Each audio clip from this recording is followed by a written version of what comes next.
Conakry,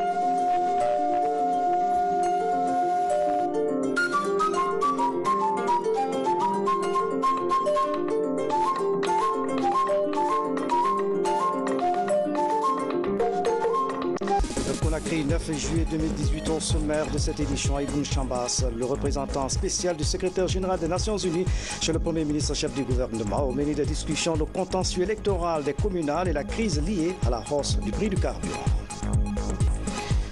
Bientôt, une usine de fabrication d'explosifs et d'armes légères à Bokeh. Les travaux de construction avancent. Le ministre d'État à la Défense nationale s'est rendu sur le chantier. Son constat dans ce journal.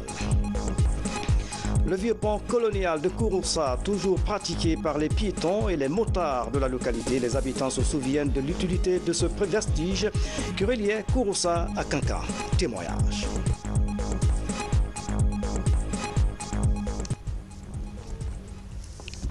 Mesdames et messieurs, bonsoir. Merci de l'attention et bienvenue dans cette édition. Le Premier ministre chef du gouvernement s'est entretenu ce lundi avec le représentant spécial du secrétaire général des Nations Unies. Au cœur des échanges, la situation socio-politique du pays, le contentieux électoral des communales et la reconstruction de la restructuration de la CENI.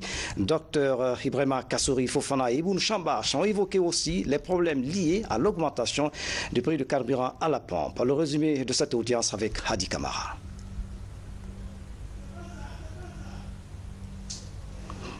Dans un instant, donc, on va suivre le reportage de Hadi Kamara à la primature. C'est quoi alors?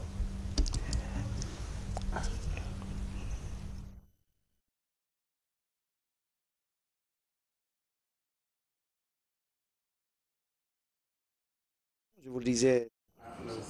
Ibn Chambas, représentant spécial du secrétaire général des Nations Unies, est venu rencontrer le Premier ministre Dr Ibrahima Kassory Fofana pour discuter de la situation socio-économique de la Guinée.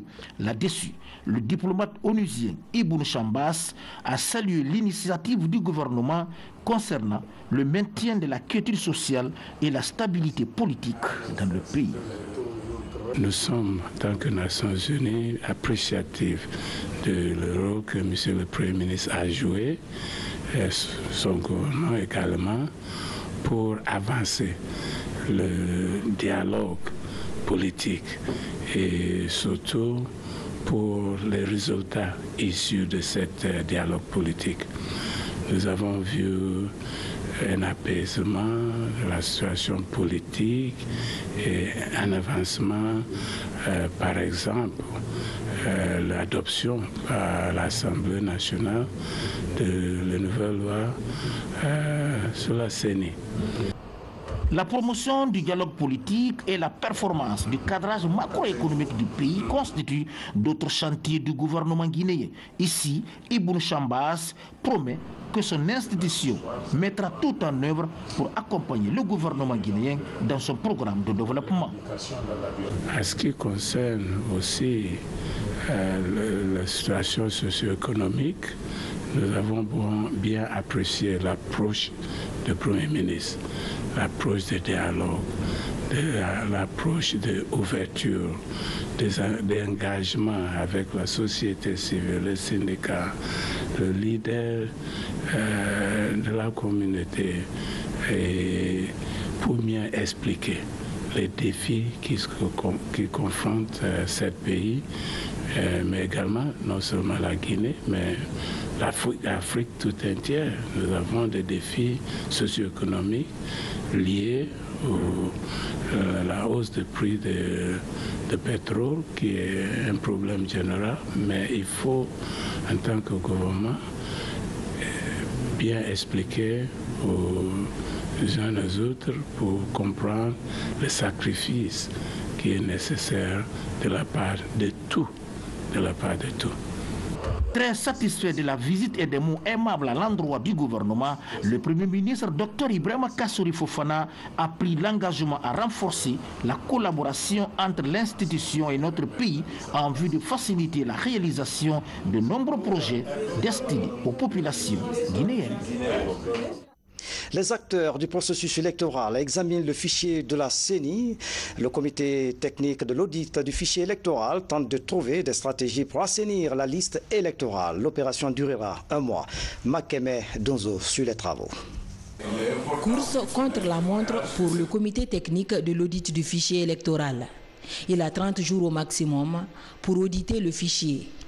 Le rapport final de cet audit sera le préalable au lancement du dossier d'appel d'offres pour le recrutement d'un opérateur pour la révision de la liste électorale. Cette procédure a été adoptée, je peux dire, par dérogation à la procédure réelle qui est prévue dans le code électoral.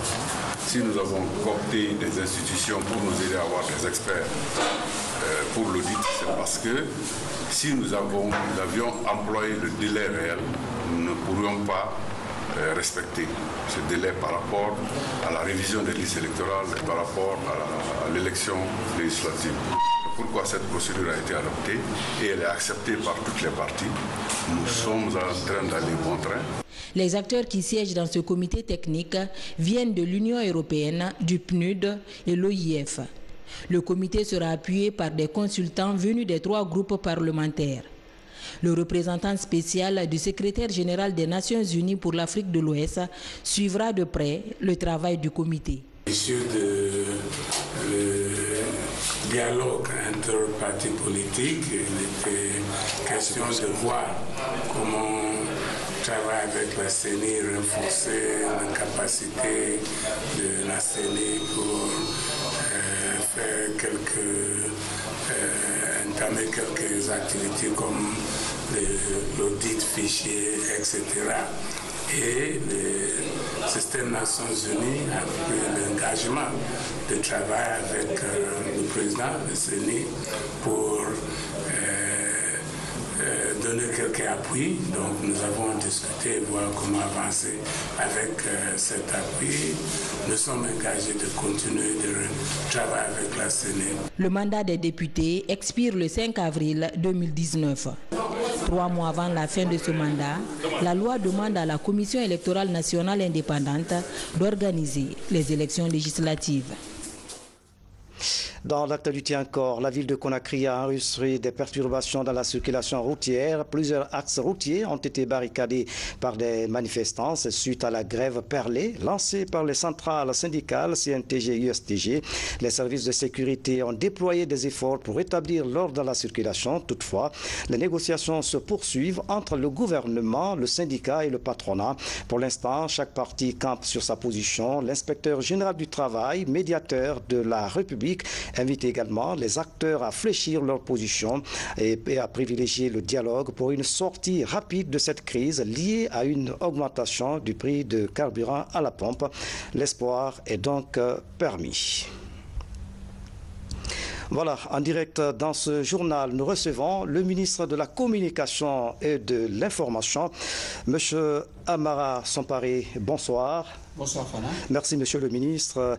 Je pense que vous avez une importante déclaration ce soir. Tout à fait. C'est une déclaration qui émane du gouvernement de Dr Ibrahima Kassori Fofana. Alors, le gouvernement souhaite rappeler à l'opinion nationale et internationale que le litre de gasoil et d'essence se vendait à un prix uniforme de 10 000 francs guinéens en 2014. En janvier 2015, en raison de la tendance observée de la baisse des cours mondiaux du baril du pétrole, ce prix a été ramené, à l'initiative du gouvernement, je précise, à 9 000 francs le litre. Allant au-delà des dispositions du protocole d'accord tripartite du 19 février 2016, qui engageait le gouvernement à maintenir le prix du litre de carburant à 8 000 jusqu'en décembre 2016, le gouvernement a maintenu ce prix jusqu'au 30 juin 2018.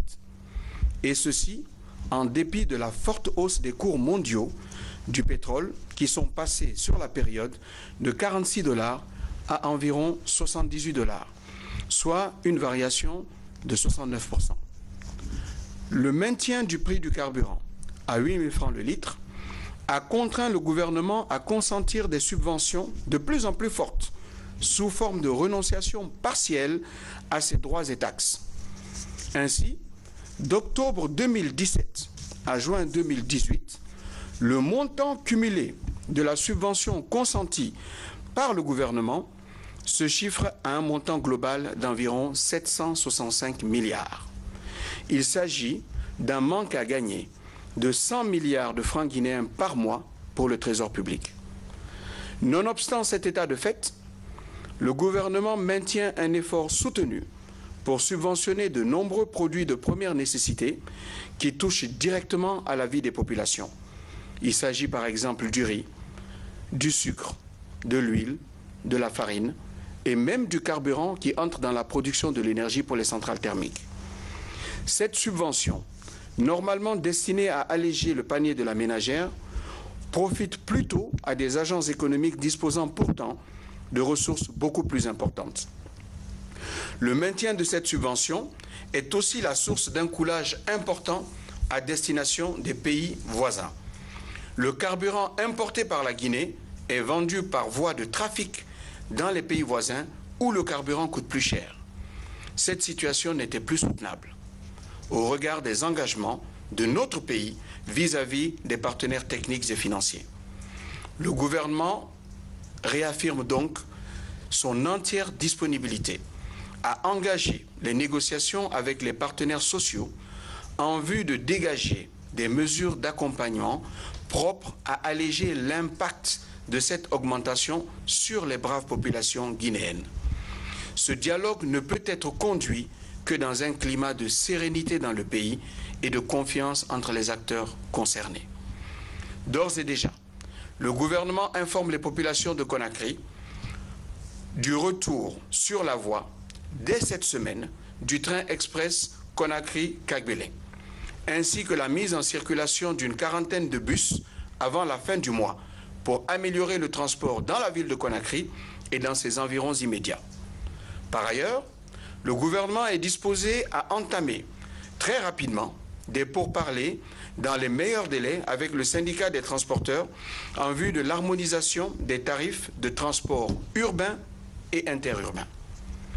Le gouvernement en appelle à la responsabilité citoyenne des Guinéennes et des Guinéens pour que cette situation ne soit pas mise à profit pour compromettre la paix sociale et la quiétude des populations guinéennes.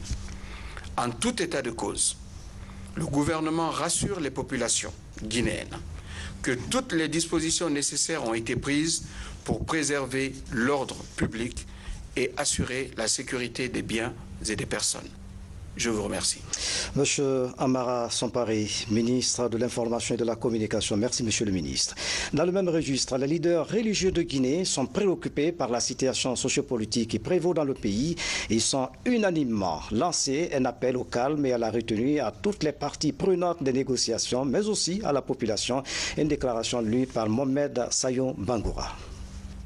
Très préoccupés par la crise sociale provoquée par l'augmentation du prix du litre d'essence à la pompe entre le gouvernement guinéen d'une part, les responsables syndicaux et de la société civile de l'autre, les leaders religieux du secrétariat général des affaires religieuses, du collège des imams de la grande mosquée Faisal, du bureau de l'inspection régionale de la ville de Conakry et des 5 bureaux communaux de la capitale demandent très humblement et avec insistance au nom de toute la communauté musulmane de Guinée aux deux parties concernées de revenir à de bons sentiments et d'accepter de venir à la table de négociation pour la préservation de la paix et le renforcement de la quiétude sociale de notre pays, la Guinée. Les leaders religieux rappellent que cette période coïncide fort malheureusement avec le lancement officiel des séances de vaccination et de sensibilisation des pèlerins ont connu de sérieuses perturbations compte tenu de la situation qui prévaut. C'est pourquoi nous, leaders religieux, prions tout un chacun à créer un climat favorable aux candidats pèlerins qui sont nos pères, nos mères, nos oncles, nos tantes, nos frères et nos sœurs, d'effectuer paisiblement leur 5e pilier de l'islam. Il faut retenir que toute perturbation pendant les jours qui suivent, au-delà d'aujourd'hui, portera un préjudice sérieux au calendrier de l'organisation du pèlerinage guinéen. Perturbation qui entraînerait inévitablement la compromission du processus de Hajj 2018. Et puis, vous suivrez la version langue nationale de cette déclaration juste après cette édition d'information. Le ministère des Travaux publics et ses partenaires techniques sont préoccupés par la reconstruction du pont de l'Insan. C'est en bref. Des travaux d'urgence sont engagés pour la reprise rapide de cet ouvrage. Le ministre Moustapha Naïti s'est rendu sur les lieux pour motiver les techniciens à accélérer les travaux. Cependant, 2 autres ouvrages de franchissement ont cédé à Kéréouani suite à une forte pluie. Le reportage de Taban Silla dans nos prochaines éditions d'information. Nous vous amenons à présent à Kinyanyang, dans la préfecture de Bofa, où un forum a été organisé à l'intention des communautés impactées par le projet Bel Air Mining à Loufer. La rencontre aura permis de créer un cadre de dialogue entre les partenaires miniers et les communautés. La démarche vise à renforcer la cohabitation. Mamadou Bangoura et Lancé Koulibaly signent ce reportage. L'exploitation et d'exportation de la bauxite de Bofa par Bel Air Mining à Loufer va bientôt entrer dans sa phase de production. La nécessité d'informer les communautés impactées est déterminante pour la réussite des opérations. La démarche vise à créer un cadre de dialogue franc entre Bel Air Mining et les communautés impactées. On démarre l'exploitation normalement, si tout se passe bien, dans quelques semaines. Et donc on va constater sur le terrain un changement dans la façon dont la route minière est utilisée. Par exemple, le port va commencer à fonctionner également. Et donc l'interaction avec les communautés va également changer de nature et d'intensité. Donc il est vraiment important qu'on constitue un espace de dialogue pour sensibiliser les communautés sur justement les questions de santé et de sécurité en relation avec l'activité minière. Pour faciliter la compréhension, les représentants des villages concernés, repartis en 3 groupes de travail, ont été édifiés à travers des thématiques liées à l'environnement, la santé-sécurité, la gestion des conflits, mines et géologie. La prise en compte des préoccupations des communautés a également fait l'objet de discussions. C'est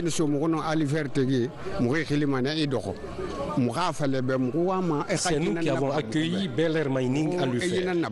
Quand un problème se pose, nous le discutons autour d'une table et ensemble nous trouvons la solution. Ils ont réalisé des forages, un centre de santé, un pont sur Quinquon et une école primaire pour les communautés. La cohabitation se passe de la plus belle des manières.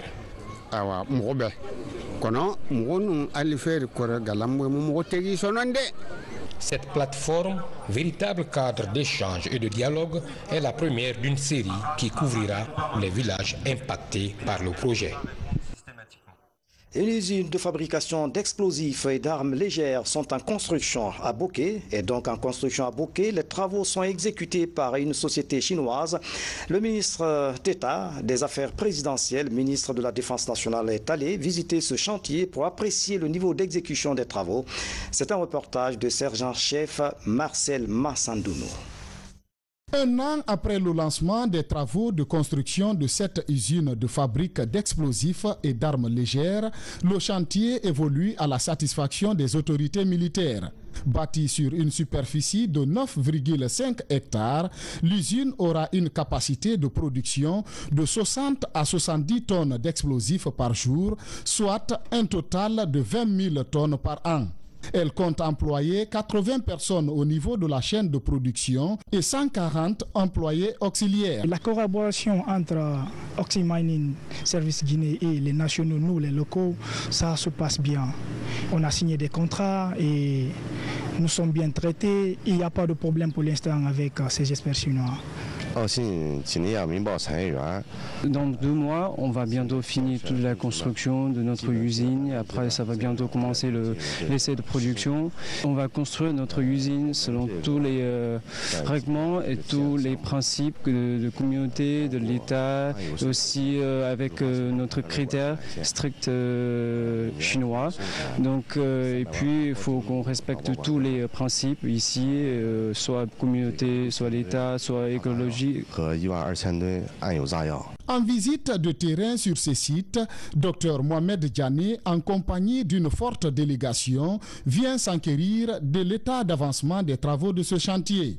J'ai trouvé que les travaux vont très bien et je suis très satisfait du niveau d'exécution. Nous estimons que dans quelques mois, l'usine sera inaugurée et ça va permettre de réduire le nombre d'exportations anarchiques d'explosifs à partir de l'extérieur. Déjà sur ce site, un bâtiment administratif et de logement pour les travailleurs sont réalisés. À cela s'ajoute un système de contrôle et de sécurité, des laboratoires d'analyse, des dépôts de produits chimiques et un canal d'évacuation d'eau usée. Une grande première dans le pays. Dans l'actualité encore, la 9e session du Conseil des ministres de l'OMVG s'ouvre cette semaine à Conakry. Au menu des discussions, le projet énergie de l'institution dont la mise en œuvre se poursuit sur le terrain. Les préparatifs de cette session vont bon train. Les cadres de haut niveau sont réunis à cet effet ici à Conakry. Nabi Kamara fait le point. Le projet énergie de l'Organisation pour la mise en valeur du fleuve Gambie se poursuit sur le terrain. Une session extraordinaire du Conseil des ministres en charge de cet organisme de bassin est prévue à Conakry pour faire le point de la situation. Elle est précédée par une réunion des experts qui a débuté ses travaux ce matin même autour de plusieurs sujets à débattre. Nous sommes là pour présenter le mécanisme de financement et le calendrier de réalisation de Sambagalou au Conseil des ministres, ainsi que faire la situation sur le point de la ratification de la convention portant création de l'Agence de gestion des ouvrages communs du projet énergie de Sambagalou et réseau de transport, SOGESAT, et aussi faire le point sur le paiement notamment des contributions au titre des contreparties et de fonctionnement des États. L'Organisation pour la mise en valeur du fleuve Gambie a une quarantaine d'années d'existence.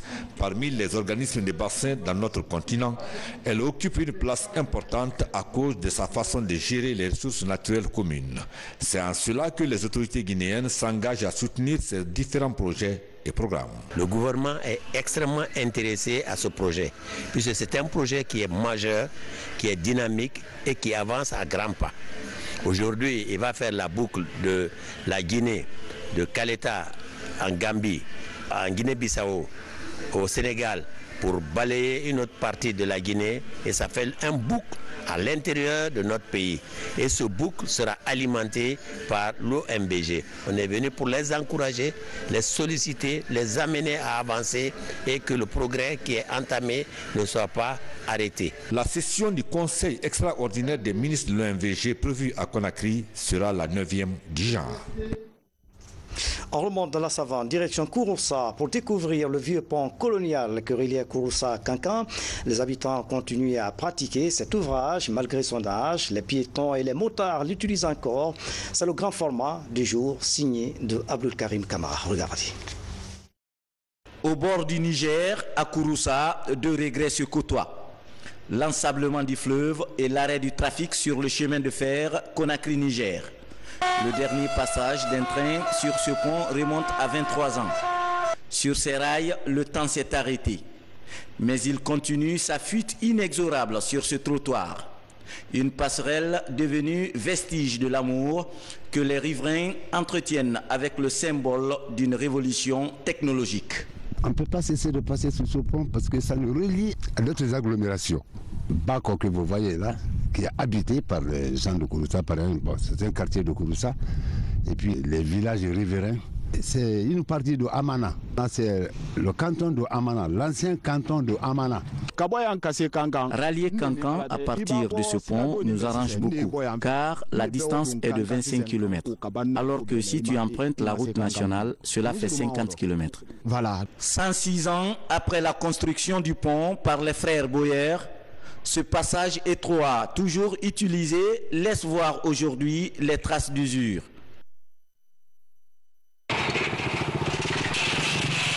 Désormais, c'est la peur au ventre pour les piétons et motards pendant la traversée. Tous les éléments du trottoir ont presque lâché. Nous, les passants, sommes très inquiets pendant la traversée. Dès que tu tentes de regarder les trous, tu as tout de suite le vertige. Tout le monde a peur.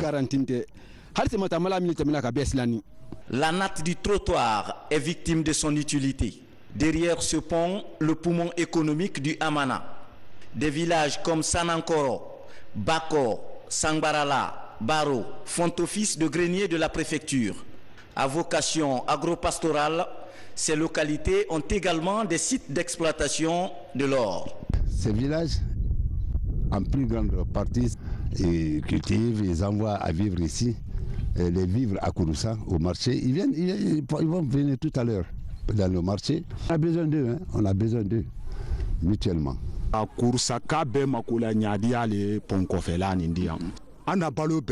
Chaque habitant de Kouroussa tient une activité derrière ce pont. Partout, c'est la présence des pâturages et des plaines rizicoles. Le riz, le manioc, le fonio consommé à Kouroussa, tout provient de ces villages. En dépit de l'âge et des risques, les populations tiennent encore à ce patrimoine ferroviaire. Les gens ont commencé, avaient essayé de déboulonner le pont, les rails jusqu'au pont. Après, déboulonner même le pont, mais bon, nous avons tout fait. On s'est organisé à venir veiller. Pendant 5 jours, on veillait. En restant au pont, près du pont, de minuit à 5h, 6h du matin, pour empêcher les gens de déboulonner.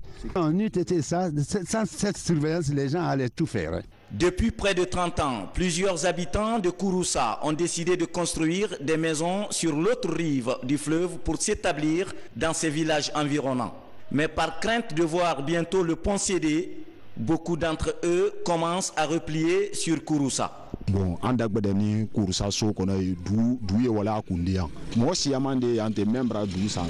peut plus trouver suffisamment de domaines d'habitation à Kouroussa-Ville. Beaucoup avaient construit derrière le pont. Mais vu son état actuel, les gens n'ont plus le courage de continuer.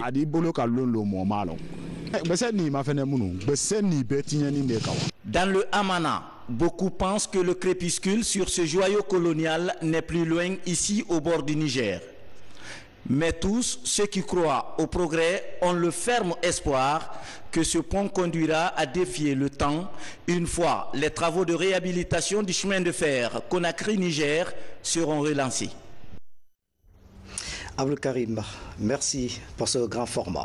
Créée en 2000, l'Église des Assemblées de Dieu de Amdalaï vient de célébrer son 18e anniversaire. À l'occasion, cette maison de Dieu a lancé le projet d'extension de son temple. Les travaux vont coûter plus de 4 milliards de francs guinéens. Ça, Ambaratono. Reportage.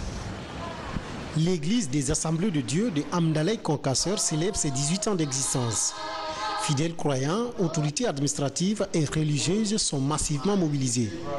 Tout se rend grâce à Dieu pour la contribution de cette église dans l'avancement de la parole du Seigneur. Nous remercions le Seigneur. Par cette église, nous avons envoyé plusieurs personnes à l'Institut biblique d'être formés qui sont aujourd'hui les pasteurs dans le pays. Nous avons par cette église aussi formé les laïcs qui nous aident aujourd'hui dans nos centres de santé et qui nous aident aujourd'hui dans nos écoles. Et nous remercions le Seigneur parce que Dieu conduit son église et Dieu bénit son peuple. Démarrée avec un effectif de quelques dizaines de croyants, cette maison de prière ne peut aujourd'hui contenir l'ensemble de ses fidèles compte tenu du grand nombre. À l'occasion de ce 18e anniversaire, le projet d'extension du temple est lancé. La construction de cet édifice de R+5 va coûter plus de 4,5 milliards de francs guinéens. Il va abriter un centre de santé, une école et une salle de culte d'une capacité de 1200 fidèles. Et je souhaite que Dieu fasse grandir cette église et que cette pose la première pierre fasse en sorte que les choses ne tardent pas et que les choses poussent comme un champion et que cette église abrite encore comme par le passé beaucoup d'autres centres de santé et beaucoup de fidèles, disons, religieux. En plus de sa mission d'évangélisation des peuples, l'Église des Assemblées de Dieu de Guinée s'investit également dans le développement socio-économique du pays à travers l'éducation et la santé. Pour nous, c'est le symbole d'un apport considérable à cette nation de Guinée au travers des œuvres sociales que vous pouvez voir. Il y a un centre de santé qui est contigu à l'église. Il y a une école primaire qui vient de faire d'ailleurs, je vous le rappelle, 100% de réussite à l'examen d'entrée en 7e année. Ça signifie qu'en célébrant cet anniversaire, l'église est aussi en train d'œuvrer inlassablement pour notre pays, en préservant la paix, en permettant son ancrage social au travers de ses œuvres sociales. À côté de ces projets d'extension, la construction d'autres églises et infrastructures socio-éducatives à l'intérieur du pays est aussi annoncée par les responsables de cette église. Épiculture avec la sortie d'un ouvrage d'économie fiction. L'Afrique, un continent en voie de chinisation. C'est une œuvre de Ibrahima Souma. Dans cet ouvrage, l'auteur plaide pour une meilleure prise en compte de l'éducation afin de sortir notre continent de la malgouvernance. Yaya Sela a parcouru cet ouvrage. Regardez.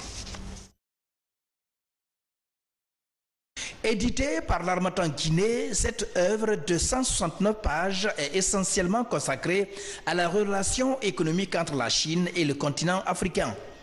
La conquête des matières premières par la Chine pour son développement économique et les avantages du secteur de l'éducation sont entre autres thèmes développés par l'auteur. Mon combat, en tout cas mon souci principal, c'est l'éducation. Et je sais que quand dans un pays, les gens sont éduqués, ils trouvent la solution aux problèmes qui se posent au pays. Quand ils ne sont pas éduqués ou quand ils sont mal éduqués, au lieu de trouver des solutions, ils créent des problèmes, d'autres problèmes. Et la base de tout ça, c'est l'éducation. Alors, comment faire prendre conscience aux gens que l'éducation est la base de tout? Il y a plusieurs voies. Alors, une des voies que j'ai voulu développer, c'est de dire attention, les Chinois, eux, ils n'attendent pas, ils font le progrès de façon spectaculaire. Vous avez vu les courbes, les graphiques que j'ai présentés. Alors, si vous ne faites pas attention, comme vous avez beaucoup de richesses que vous ne mettez pas en valeur, les Chinois viendront le prendre. Ils viendront prendre tout ça. Donc, mettez l'éducation au centre de vos préoccupations. Autre centre d'intérêt de cet ouvrage, le rôle des dirigeants de Gondwana pour moraliser la gouvernance africaine.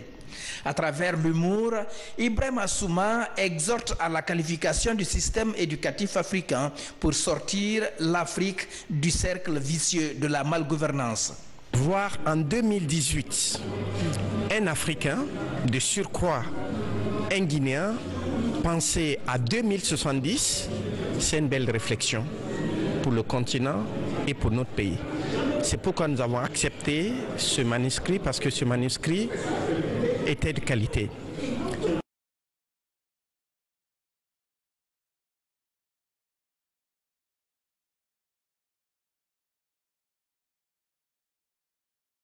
La conclusion, c'est le travail, c'est l'éducation et la bonne gouvernance. Au-delà de cette œuvre, Ibrahima Souma, l'auteur, avait publié 2 autres titres qui sont L'avenir de l'industrie minière en Guinée et Les mines de Guinée, comment cela fonctionne. Des titres traduits en anglais et chinois et considérés comme des best-sellers de la maison d'édition L'Harmattan. Voilà, c'est la fin de cette édition à tous. Merci de nous avoir suivis. Excellente soirée, où que vous soyez dans le monde. À demain.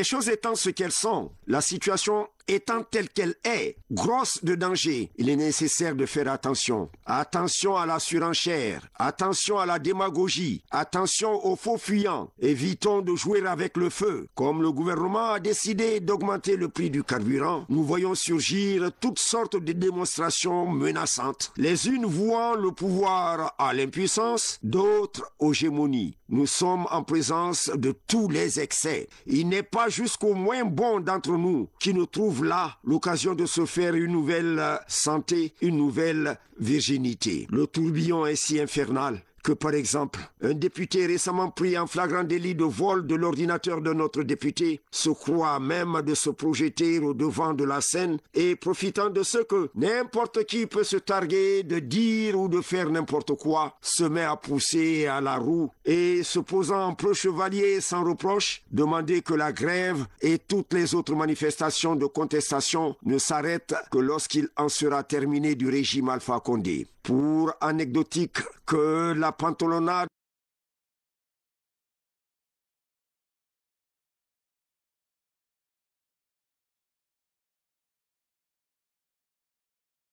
par les condottieri aux petits pieds. Ceci dit, et plus sérieusement, l'augmentation du prix du carburant est-elle justifiée? En toute franchise, sans préjugés, l'on doit admettre que, sauf à courir le risque de sombrer dans le précipice, l'État ne pouvait pas continuer à subventionner le prix à la pompe à la hauteur où il le faisait. Des débats de bonne foi enclenchés par les syndicats et la société civile à laquelle nous avons tous intérêt à donner force et crédibilité par ailleurs. Nous retenons que la Guinée ne doit pas céder aux recommandations de nos partenaires au développement et aussi que les pauvres populations ne doivent pas payer pour la malgouvernance. Où est-elle, cette malgouvernance? Ne voyons-nous pas que ce gouvernement réussit des choses importantes? Disons-le franchement, sans démagogie, sans égoïsme, sans chercher n'importe quoi. Et on brandit l'ardoise de la corruption pour confondre le gouvernement et le contraindre à revenir à la situation des 8000 francs le litre, en toute honnêteté.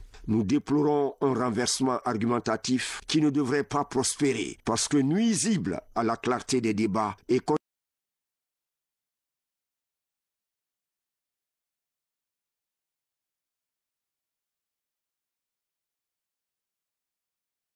la Guinée de se passer de la coopération et de la coopération de la communauté internationale si la Guinée veut se maintenir en bon état et avancer. La corruption, disons-en un mot ou deux tout au plus. D'abord, le nouveau gouvernement, dès son avènement, a fait de la lutte contre la corruption la priorité de ses priorités. Ne faut-il pas lui donner le temps d'éradiquer ce mal dont les causes et l'origine remontent à très loin, bien avant que lui, il ne soit nommé. Deuxièmement, et si nous voulons effectivement et courageusement lutter contre la corruption, avant d'enjoindre le gouvernement de faire ci ou ça, il nous incombe à nous tous, Guinéens et Guinéennes. Il nous incombe de nous prémunir de certains maux. Il nous incombe d'assainir nos mentalités, embrouillées par des perversions fondamentales qui gangrènent et nos individus et le corps social. Tout est perverti en Guinée, et les concepts et le vocabulaire et les mots, les valeurs sont embrouillées, les attitudes et les comportements sont corrompus, même les mots sont détournés de leur sens logique, même les expressions sont fraudées dans notre pays, où par exemple on annonce des manifestations pacifiques alors qu'on sait très bien que c'est faux et que les manifestations sont toujours violentes. Les auteurs des manifestations préparent eux-mêmes les phalanges de violence et les sections cailloux. Alors, dans ces conditions, vous les syndicats, vous la société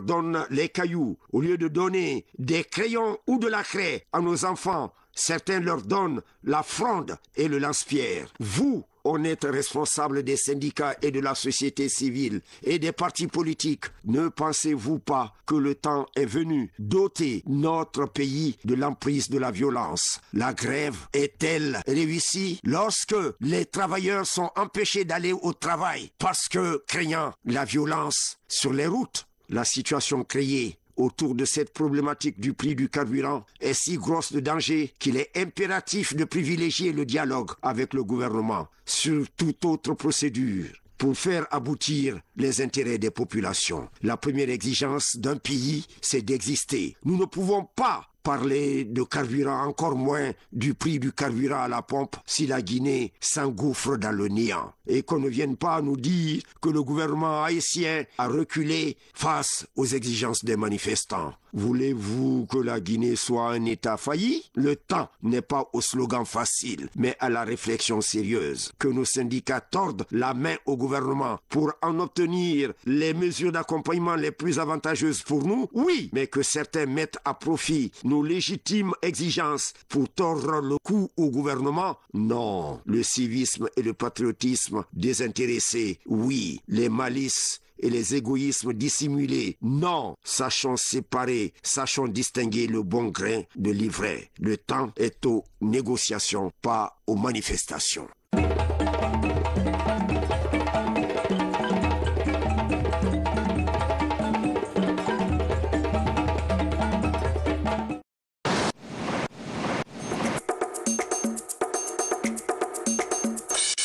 Bismillahirrahmanirrahim. La Guinée musulmane, la Guinée die.